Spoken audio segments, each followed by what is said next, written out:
Assalamualaikum warahmatullahi wabarakatuh. Saya Aldo Prakasa Afdia, NIM 12021746161 dari kelas SI 4106. Di sini saya akan menjelaskan tugas remedial CLO 3 mengenai materi dashboard. Pengertian dashboard. Dashboard merupakan alat yang digunakan untuk mengevaluasi proses yang sedang berjalan, memonitor kinerja yang sedang berjalan, serta untuk memprediksi kondisi di masa mendatang.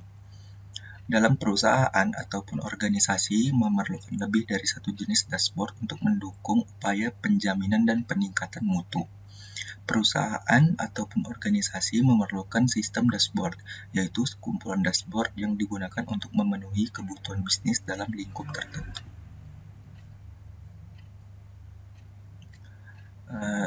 Selanjutnya, contoh dashboard. Pada slide selanjutnya ini adalah contoh dashboard yang pernah saya dan kelompok saya buat untuk tugas besar di WBI. Ini adalah salah satu contoh dashboard. Ini adalah dashboard untuk tugas besar di WBI kami. Di sini kami menggunakan nama perusahaan Adventure Walk. Nah, di sini bisa kita lihat ada tabel dan grafik. Dari sini ada grafik dari job candidate ID, employee ID, terus nama tabel, nama kabupaten kota, dan jumlah perempuan dan laki-laki pada kabupaten pada Jawa Barat, pada provinsi Jawa Barat. Di sini terlihat jelas dari presentasi terbesar. Jadi kelihatan laki-laki, jumlah perempuan lebih banyak untuk di provinsi Jawa Barat ini. Selanjutnya, tujuan menggunakan dashboard. Nah, yang pertama itu ada komunikasi berbasis fakta. Bisnis, organisasi, ataupun perorangan menggunakan dashboard untuk mendapatkan atau memberikan visi yang jelas tentang apa yang saat ini terjadi di organisasi atau departemen tempat mereka bekerja. Dan yang kedua, pengambilan keputusan berbasis bukti. Nah, kita juga menggunakan dashboard untuk memahami apa yang saat ini terjadi di organisasi atau perusahaan kita dengan membantu mendapatkan jawaban atas pertanyaan yang telah kita miliki tentang aktivitas kita. Nah, dashboard akan membantu kita untuk mengambil keputusan yang tepat berdasarkan fakta dan bukti. Selanjutnya, manfaat menggunakan dashboard.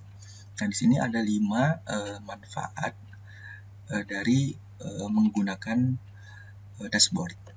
Yang pertama itu ada visibilitas. Visibilitas ini kelebihan menggunakan dashboard yaitu dari segi visibilitas penggunaan yang mana dapat membantu dalam kinerja suatu proyek yang sedang berlangsung, dan hal itu dapat dilihat melalui statistik dan perubahan performance secara real time. Yang kedua, low cost. Dalam kelebihan ini menggunakan dashboard itu menghemat dari segi biaya, dikarenakan kalau kita tanpa dashboard kita harus membuat laporan yang memakan waktu dan juga memakan biaya lebih. Dan yang ketiga, data yang terpusat. Nah, dengan menggunakan dashboard ini, semua data proyek yang sudah kita pantau agar tetap berjalan pada jalurnya dikumpulkan dan ditampilkan di satu tempat dalam artian terpusat, sehingga tidak berpindah-pindah lagi dari satu platform ke platform lainnya. Dan yang keempat, pengambilan keputusan berdasarkan data. Nah, dashboard akan mempermudah dari segi pengambilan keputusan. Hal ini dikarenakan dashboard akan memberikan hasil yang lebih baik karena proyek yang diukur berdasarkan data dan dashboard yang real time. Dan yang terakhir, akuntabilitas. Akuntabilitas ini dashboard akan meneliti bagian dari suatu kinerja yang tidak sesuai atau belum terselesaikan. Selanjutnya, jenis dashboard. Nah, jenis dashboard ini ada 3. Nah, yang pertama itu ada operational dashboard. Nah, operational dashboard ini memantau proses operasional, peristiwa, dan kegiatan sebagaimana yang terjadi. Maka dalam konteks dashboard operasional dapat diartikan sebagai visualisasi terhadap kegiatan sehari-hari yang ada dalam organisasi atau perusahaan yang akan dipantau dan dinilai terhadap kesesuaian target maupun standar yang diinginkan oleh manajemen. Yang kedua ada tactical dashboard. Uh, Tactical dashboard ini mengukur dan menganalisis kinerja kegiatan departemental, proses, dan tujuan. Oleh karena itu, kita dapat mengartikan dashboard taktikal ini sebagai gambaran visualisasi yang dapat memberikan manajemen sebuah perspektif dan taktik baru dalam menjawab tantangan atau permasalahan yang dihadapi oleh perusahaan. Dan yang terakhir, strategic dashboard. Nah, strategi dashboard ini melacak kemampuan pencapaian strategis tujuan di top down. Dashboard strategis biasanya digunakan oleh orang-orang yang setingkat CEO dan CMO atau CFO. Nah, dan ini adalah topik yang terakhir, kesalahan dalam membuat dashboard. Ada 6 kesalahan user dalam membuat dashboard. Yang pertama itu ada fitur yang melebihi dari satu tampilan. Yang kedua, membuat desain yang berlebihan. Yang ketiga, ukuran dashboard yang kurang presisi.